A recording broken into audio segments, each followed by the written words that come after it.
पेल्हारमध्ये गायी कापतात, मुंडकी नदीत फेकतात। नमस्कार, मी रेणुका नाडकर आणि आपण पाहताय समर्थन लाईव्ह। पेल्हारमधील धांगडपाडा येथील आदिवासी अनेक समस्यांनी ग्रासलेले आहेत। पेल्हार परिसर पूर्णपणे प्रदूषित बनला असून या प्रदूषणाचा परिणाम हा आदिवासींच्या रोजच्या जीवनावर होत आहे। पिण्याच्या पाण्याची उपलब्धता नाही, मात्र जे काही पाणी मिळते ते पाणी पिण्यालायक नसल्याने आणि शेणाच्या दुर्गंधीमुळे येथील आदिवासींचे जगणे कठीण झाले आहे। तर दुसरीकडे पेल्हारमध्ये गाय कापणे आणि तिचे मांस विकणे ही गंभीर बाब किरकोळ झाली आहे। त्यामुळे आदिवासींनी मतदानावर बहिष्कार टाकण्याचा निर्णय घेतलाय। पाहूयात यावरील हा तपशील।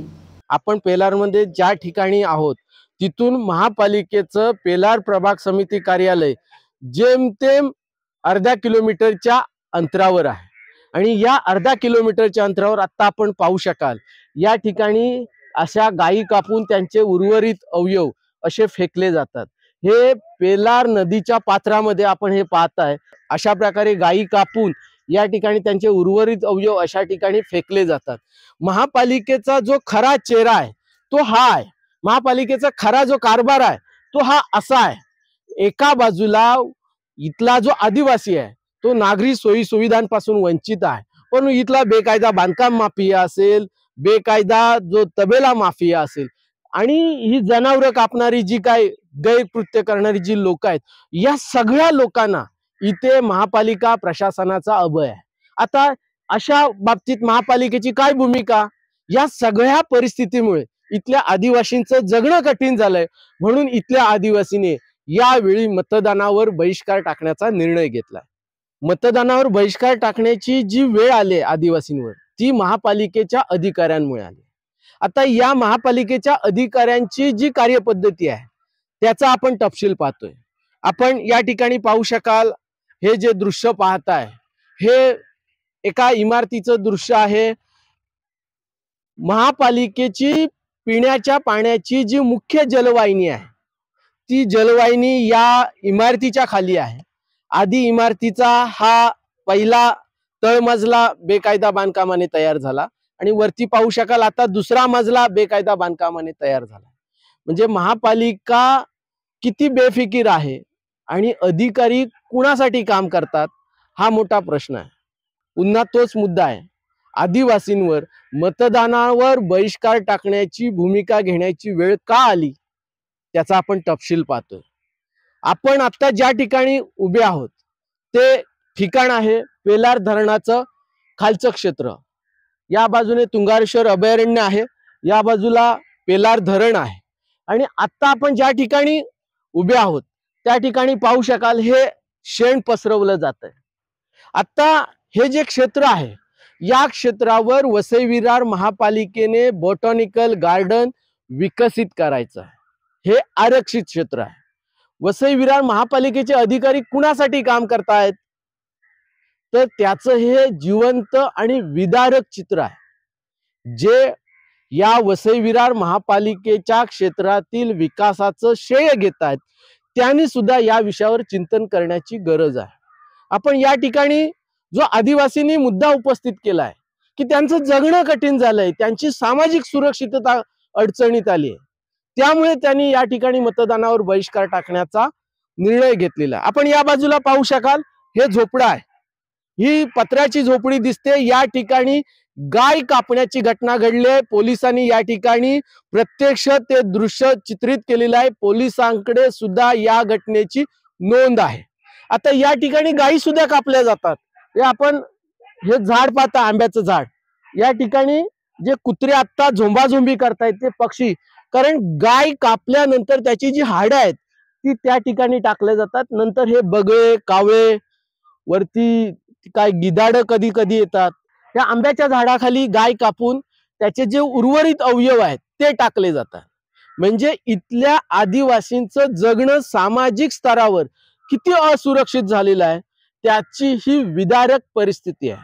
आता ह्या ठिकाणी शेण पसरवलेलं आपण पाहताय, जे बॉटॅनिकल गार्डन विकसित करण्यासाठीचं आरक्षित क्षेत्र आहे। मुद्दा असा आहे, या वसई विरार महापालिकेचे आयुक्त अनिल कुमार पवार, अतिरिक्त आयुक्त रमेश मानाले हे पगार शासनाचा घेत आहेत, परंतु नोकरी मात्र बेकायदा बांधकाम करणाऱ्या माफियांची करत आहेत। आपण या दुसऱ्या बाजूला पाहू शकाल हे सगळे तबेले आहेत। हे तबेले आहेत. या तबेल्यांच्या बाबतीत अतिशय विदारक अशी परिस्थिती आहे. या तबेल्यांमध्ये पहिल्यांदा म्हशी धुण्यासाठी म्हशींना 2 वेळा आंघोळ घातली जाते. ते जो आदिवासी आहे ते 1 वेळच आंघोळ करतात, परंतु इथल्या म्हशी 2 वेळा आंघोळ करतात. वरच्या बाजूला या बाजूला पेलार धरण आहे आणि इथे खालच्या बाजूला साधारण 17 आदिवासी पाडे आहेत. एकाही आदिवासी पाड्यावर पिण्याचं पाणी नाही. आणि दुर्दैवाने आणि इथल्या राजकीय नेत्यांच्या नाकर्तेपणामुळे, वसई विरार महापालिकेतील अधिकाऱ्यांच्या भ्रष्ट कारभारामुळे या तबेल्यातील म्हशी पिण्याच्या पाण्याने 2 वेळा आंघोळ करतात. आता या तबेल्यामध्ये जी चोरीची न जोडणी झालेली आहे त्याची चौकशी करण्याची हिम्मत इथल्या वसई विरार महापालिकेच्या आयुक्तांमध्ये नाही. कारण चोरीच्या नळ जोडण्या ज्या तबेल्या मालकाने घेतलेल्या आहेत ते तबेल्याचे मालक इथल्या वसई विरार महापालिकेच्या प्रशासनाला हप्ता देतात. मी फार जबाबदारीने बोलतोय. होय, हप्ता देतात. म्हणून या तबेल्या मालकांच्या मनमानी कारभाराला वसई विरार महापालिका प्रशासन पाठीशी घालते. आपण या ठिकाणी पाहू शकताय, हे शेण सुकवलं जातंय. वास्तविक असं शेण सुकवण्याची, उघड्यावर शेण सोडण्याची, उघड्यावर तबेल्याचं मलमूत्र सोडण्याची मुभा या तबेल्या मालकांना नाही. तबेला चालवण्याची, तबेल्याची जी काय निर्मिती करण्याची एक शासकीय जी काय नियमावली आहे ती नियमावली इथे तबेला मालक पायदळीत उडवतो आणि महापालिकेचे अधिकारी त्या मोबदल्यात त्यांच्याकडून हप्ता घेतो. आता या परिसरातले जेवढे तबेले आहेत त्या तबेल्यांना दरवर्षी वसई विरार महापालिकेचे आरोग्य विभागाचे आणि पालिकेच्या प्रभाग समिती पेलार विभागाचे सहाय्यक आयुक्त नोटीस बजावतात, वर्षभराचा हप्ता घेतात आणि गप्प बसतात. आता दुसरी एक विदारक परिस्थिती आहे. पेलार मध्ये या अशा पद्धतीने आदिवासी लोकांना शेण पसरवल्यामुळे दुर्गंधीमध्ये जगावं लागतं. आता हे जे शेण आहे हे शेण सुकवलं जातं. सुकवल्यानंतर या शेणावर प्रोसेस केली जातं. ते शेण पिसलं जातं आणि मोठ्या किमतीने नाशिकमध्ये द्राक्ष बागायतदारांना विकलं जातं.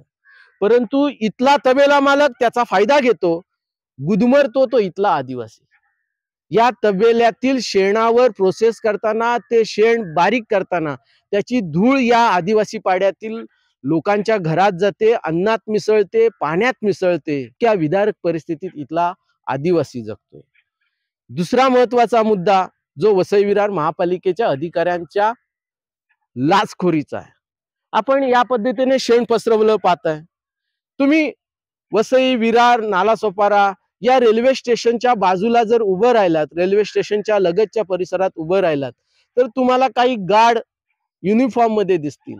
ते गार्ड करतात काय, कोण रस्त्यावर थुंकलं असेल तर त्याला पकडतात आणि दंड आकारतात. 200 रुपयापासून 1000 रुपयापर्यंत त्याच्याकडून ते पैसे उकळतात. मग या तबेला मालकांना एवढी सवलत का? हे तबेला मालक वसई विरार महापालिकेचे आयुक्त अनिल कुमार यांचे काय जावई आहेत, सासरे आहेत, कोण आहेत कोण? मग अनिल कुमार पवार इतका मस्तवालपणे हे पालिकेचं प्रशासन का चालवतो? कारण ते जे हप्ते घेतात त्या हप्त्यातली भागीदारी मंत्रालयापर्यंत पोहोचते. म्हणून इथल्या आदिवासींचं जगणं कठीण झालंय का? अशी परिस्थिती आहे. आणि खरंच इथल्या आदिवासींचं जगणं कठीण झालंय म्हणून इथल्या आदिवासीला यावेळी मतदानावर बहिष्कार टाकण्याची भूमिका घ्यावी लागली.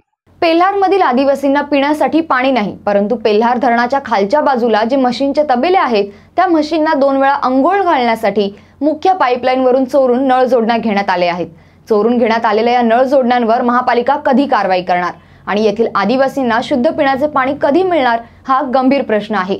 यावरील तुमचं मत कमेंटद्वारे नक्की कळवा आणि अशाच विविध विषयांवरील सविस्तर तपशील जाणून घेण्यासाठी समर्थन लाईव्हला सबस्क्राईब करा आणि बेल बटन दाबा. धन्यवाद.